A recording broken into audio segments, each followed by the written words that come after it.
현재 대한민국에 개설된 4년제 대학은 총 190개교로 이중 고등학교 졸업자 195만 명, 재수생 80만 명을 제외한 3만 5천 명이 매년 편입생으로 학교를 입학하는 것으로 밝혀졌는데요.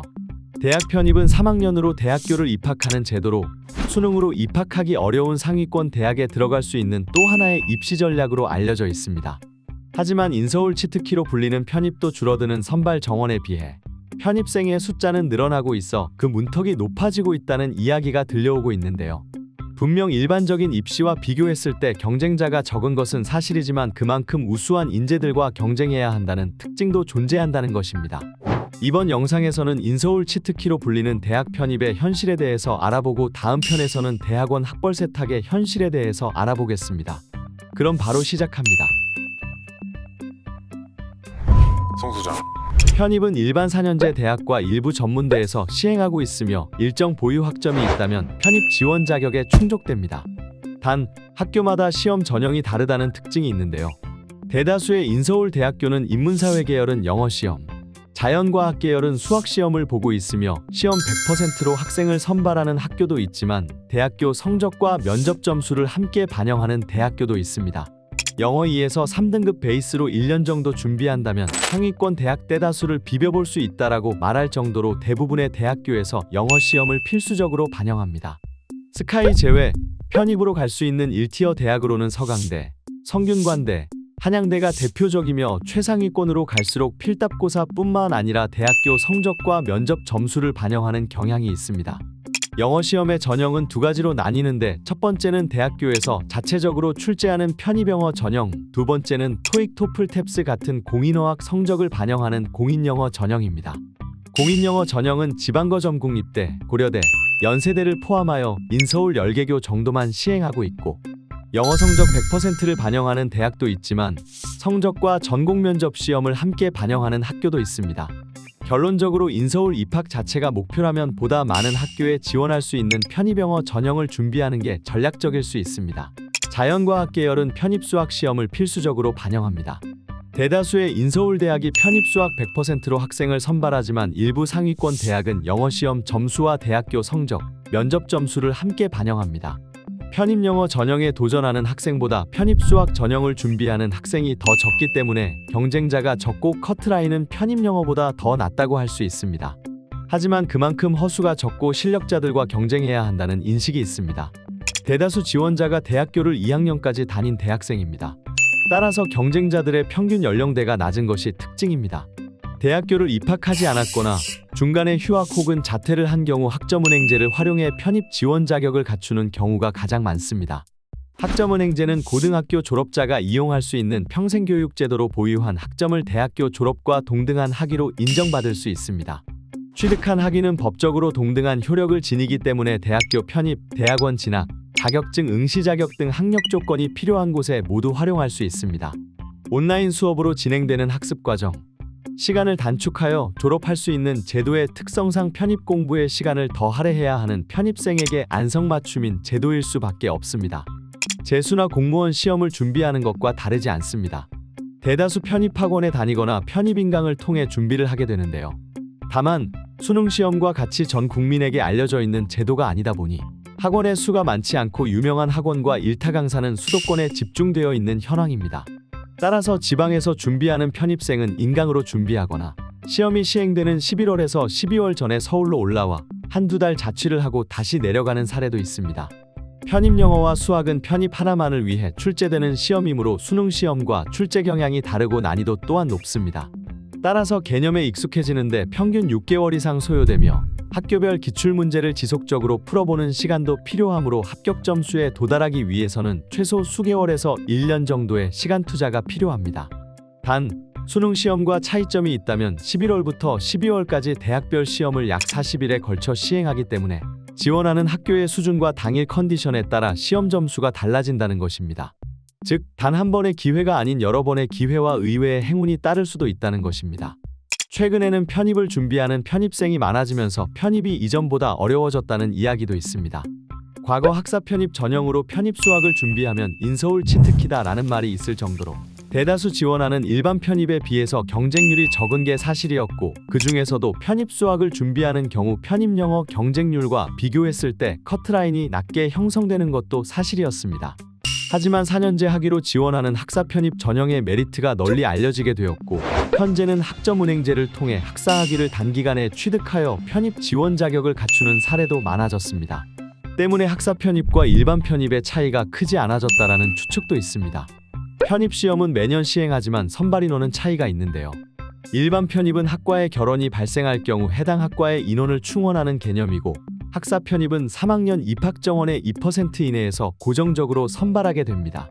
결론적으로 두 전형 모두 모집을 아예 하지 않는 경우가 발생하지만, 일반 학사 둘 중 하나를 택해서 지원할 수 있는 학사 편입이 선택지가 넓고 조금 더 안전하다고 볼 수 있습니다. 한간에서는 편입에 합격해 학교를 들어가더라도 적응을 못하는 경우가 허다하고 취업 시 편입생에 대한 불이익이 있다라는 소문도 있습니다. 하지만 카더라 정보는 믿지 않는 게 맞습니다. 취업 준비 단계에 놓인 대학교 3학년이 편입생을 차별하고 이 때문에 편입생이 학교 생활에 적응을 못한다. 이력서에 적힌 최종 학력이 아닌 이전 학교들을 보고 편입생이라 구직자에게 불이익을 준다. 말이 안 되는 이야기라 더 이상 언급할 필요가 없을 것 같습니다. 대학 편입은 우리가 흔히 알고 있는 대학 입시제도와 성격이 다른 또 하나의 입시제도입니다. 이를 통해 학력 학벌 개선은 물론 새로운 꿈을 찾아 늦은 나이에 대학교를 재입학하는 사례도 있습니다. 상위권 대학을 목표로 하는 경우 편입 공부를 필수적으로 병행해야 하는 것이 맞지만, 인서울 대학을 조금만 벗어나면 성적과 면접만으로 학생을 선발하는 대학도 많습니다. 따라서 지원 자격만 갖출 수 있다면 누구나 효율적으로 활용할 수 있는 제도인데요. 지원 자격을 갖추는 방법으로는 앞서 언급한 학점은행제를 우선적으로 추천드립니다.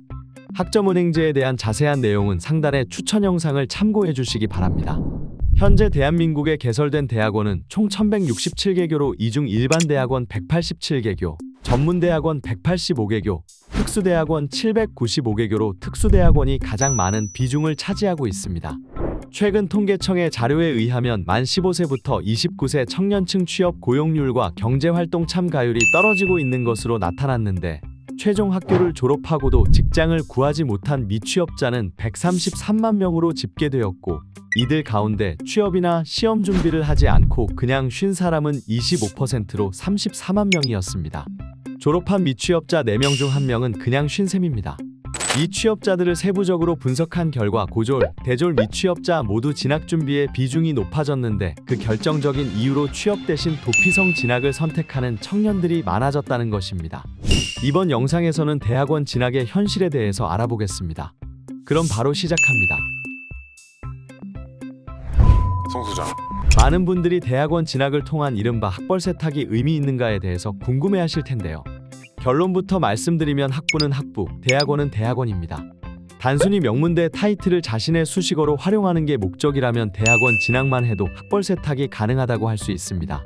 다만 사회에서의 인정, 취업에서의 이점 측면에서 바라볼 때 대학원과 학벌 세탁이라는 말은 어울리지 않는 것 같습니다. 대학원을 좋은 학교를 간다고 해서 대학교 학벌이 덮어지는 건 아닙니다. 즉, 대학원은 완전히 별개의 교육과정이며 정규 과정 수료, 학위 취득까지 했다는 그 자체로서 의미가 있는 것입니다. 취업에 있어 학벌이 걱정되어 대학원 진학을 하려는 분들은 수료는 의미 없고 졸업을 해서 석사, 박사 학위를 수여받아야 합니다. 결정적으로 학교를 어디 나왔는지 보다는 나의 전공과 관련 경험을 쌓는 게 더 도움이 될 것 같습니다. 사실 학문적인 관심 없이 네임밸류만을 따져서 대학원에 진학하는 게 목적이라면 깊게 고민을 해보시길 권장합니다.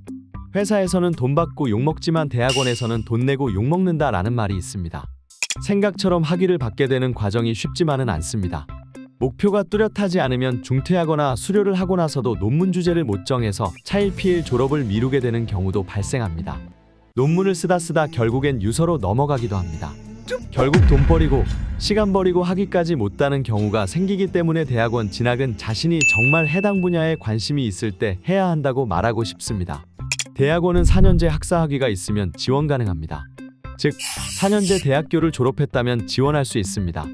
단, 대학원의 종류와 전공에 따라 지원 자격이 달라질 수 있는데, 전공 상관없이 지원할 수 있는 사례가 대표적으로 일반 대학원이며, 특수대학원과 전문대학원은 지원하는 학과에 따라 동일 계열만 지원 가능한 일부 학과들이 있습니다.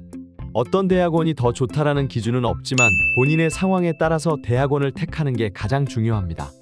일반 대학원은 학문연구 및 연구자 양성 목적으로 학술학위를 수여받고, 특수대학원은 직장인 재교육, 즉 실무 강화 목적으로 설립되었기에 전문 학위를 수여받습니다. 전문대학원은 학칙에 따라서 둘 중 하나를 받게 됩니다. 학기의 운영 방식도 상당히 중요한데, 일반 대학원은 연구를 목적으로 보통 주 5일, 오전 9시부터 6시까지 학업에 매진하게 됩니다. 이에 비해 특수대학원은 직장을 다니는 분들이 많으니 오후 6시부터 10시 혹은 주말 수업으로 진행됩니다.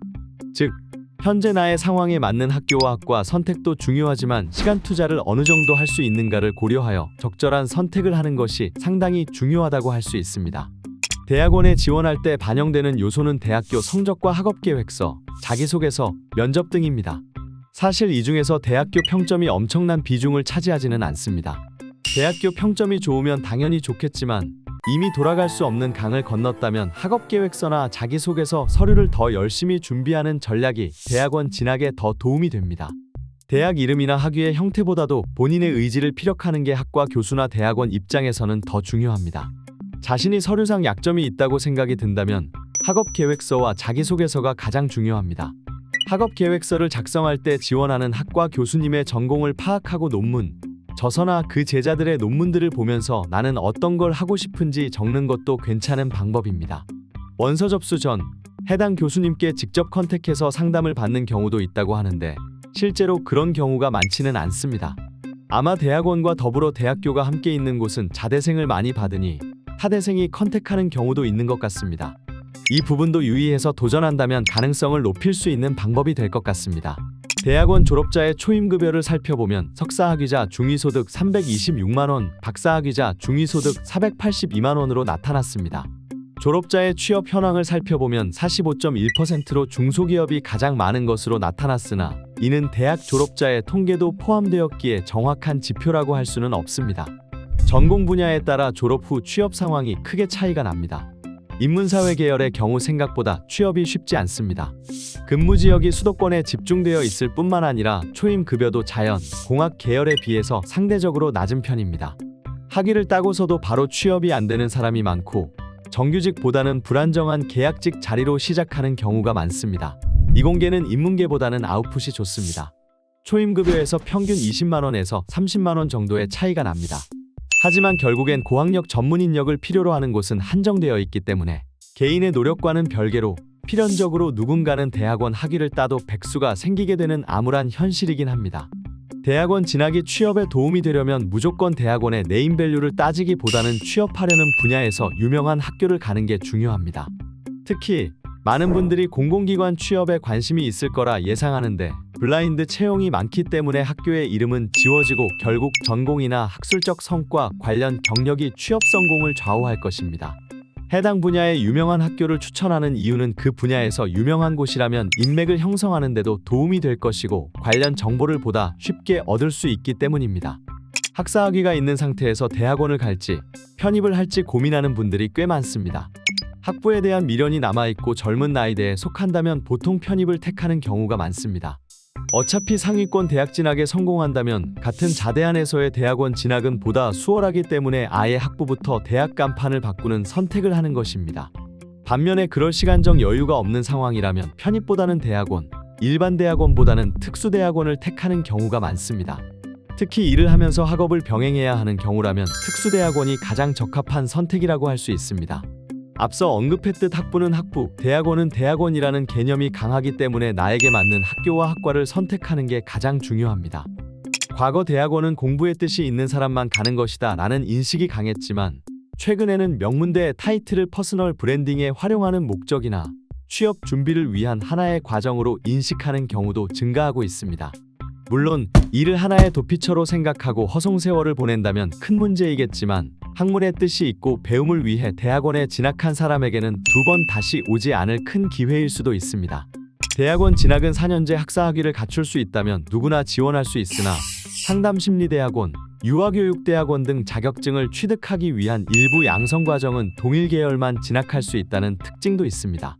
학사학위를 취득해서 지원 자격을 갖추는 방법으로는 학점은행제를 추천드립니다.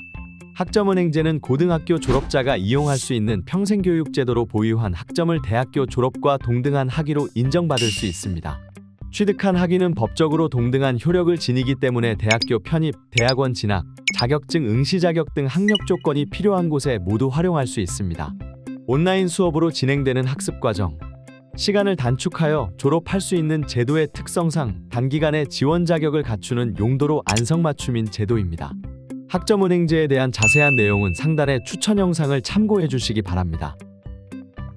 궁금한 사항은 카카오톡, 문의사항은 공식 홈페이지 이용해 주시면 감사하겠습니다. 언제나 전문 상담진이 여러분과 함께하고 있습니다. 구독과 좋아요는 영상 제작에 큰 힘이 됩니다. 오늘도 영상 시청해 주셔서 감사합니다.